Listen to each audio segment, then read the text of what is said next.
We all chase big goals, don't we? Those ambitious targets. But, well, the path isn't always straight. Things go wrong, sometimes spectacularly wrong. That's just the reality of aiming high. And today, we're diving into someone who didn't just accept that, but built an incredible legacy around it. Bill Walsh. The legendary coach of the San Francisco 49ers. Exactly. When you think 49ers in that era, you think dynasty. 5 Super Bowls in, 14 years? Just sustained excellence. And a lot of that came down to his specific leadership approach, which he detailed in his book, The Score Takes Care of Itself. Right, and that's what we're exploring today. It's based on his talks with Steve Jameson, his own notes, insights from key people around him. It's full of actionable stuff. Definitely. And it's good to remember where the 49ers were when he started. They weren't good. Not at all. Struggling badly. The contrast with what they became is stark.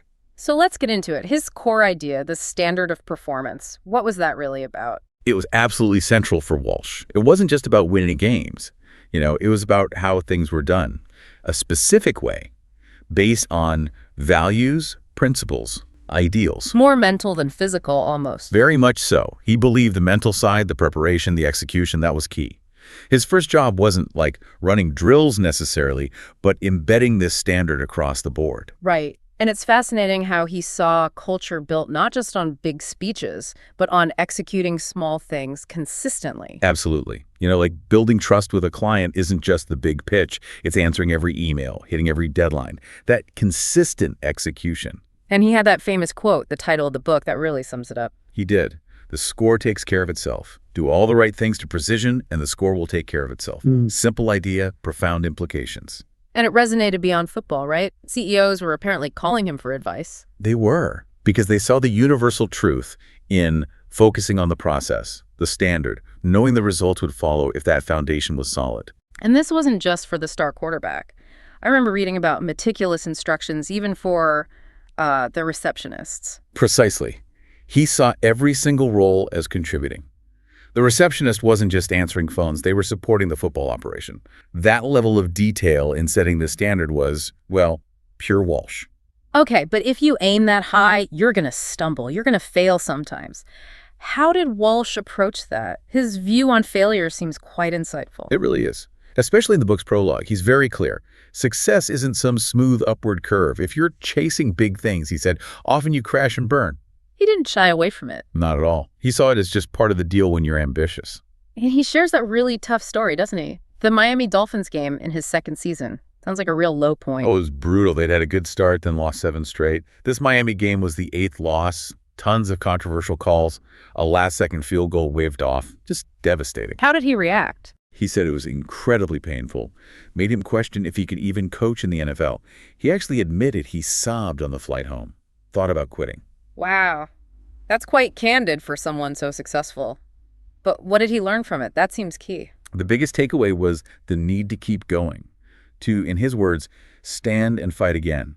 Resilience was crucial. And he developed some practical steps from that, right? For getting back up after a fall. Yes, 5 do's. First, expect defeat. It happens in high-stakes games. Second, stop looking back. Don't dwell. Third, allow some grieving time, but keep it short. Okay. Fourth, make a conscious decision. I'm going to stand and fight again. And fifth, immediately start planning the next move. Shift focus forward. And he also had things not to do. Right. The 5, don't ask why me. That's victim thinking. Don't expect sympathy. It doesn't help you move forward. Don't bellyache or complain endlessly. Makes sense. Don't keep accepting condolences because it keeps you stuck in the past. And maybe most importantly, don't blame others. Own your part. Focus on what you control. It's all about channeling that energy productively, isn't it? Not getting bogged down. It really makes you think about how you react to your own setbacks. Exactly. It reframes failure. Yeah. It's not the end, it's data.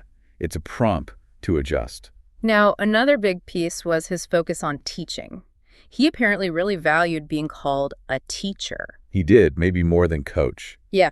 Joe Montana wrote about it. Walsh's unique ability to teach people how to think and play at a different and much higher perfect level. How did he achieve that? Well, 3 main ways, it seems. 1, his deep knowledge and innovative vision for the game, like his West Coast offense, which was all about precision and creating advantages, much like a business creates a better process. Okay.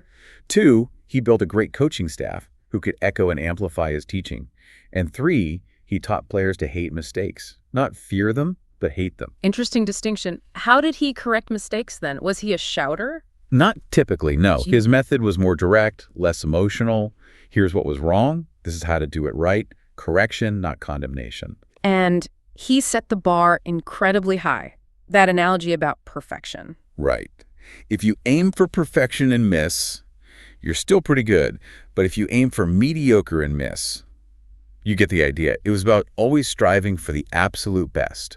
So what others might see as, peak performance, for him that was just acceptable. Pretty much. He fundamentally raised the standard for everyone in every single role. Again, it wasn't just the players. Everyone was held to that high expectation. Which must have required incredible organization. Oh, definitely. He was a master of organization, attention to detail, famous for his lists. Right, the lists. He saw them as roadmaps to results. Exactly. It wasn't just tidiness. It was about structure, clarity, breaking down big goals into manageable steps. Even down to, like, a 2-page list for the receptionists we mentioned earlier. Yes. That example says it all. He could take something really complex, break it down, and teach the solution in a way that made it seem achievable. He made the complicated comprehensible. That's a real skill. Okay, one last key area, fairness. This seemed really important to him personally. It did. He believed strongly in treating people fairly, equitably. And in return, he expected consistently high productivity. It seems some of his own earlier career experiences where he felt unfairly treated really shaped this. So it was a two-way street. Fairness in, high performance out. Yes. He saw the organization and the individuals within it as sort of one entity. People are the heart of your organization, he'd say. That really informed how he led. So pulling all this together, what are the big actionable takeaways for listeners, you think? Things they could apply, tomorrow. Okay, well, first, define your own standard of performance. What's your guiding philosophy? Be clear on it. Second, build resilience. Have a plan for handling failure. Learn from it. Don't dwell. Use those do's and don'ts. Right. Third, embrace the role of teacher, even if it's just teaching yourself. Set very high standards. Aim for that perfection, even if you miss. Fourth, get organized. Use lists. Break things down. Detail matters. In fact, Finally, the link between fairness and productivity. Treat people well. Expect their best in return. Build that sense of shared purpose. These aren't just football lessons. They're leadership fundamentals. it's really striking how applicable it all is. Principles forged in the NFL that work just as well in an office or even personal life. It really is. Which leads to a final thought for you, the listener. What is your standard of performance? How do you define it? And when you hit those inevitable bumps, which of Walsh's ideas will you use to stand and fight again? How will you let your score ultimately take care of itself?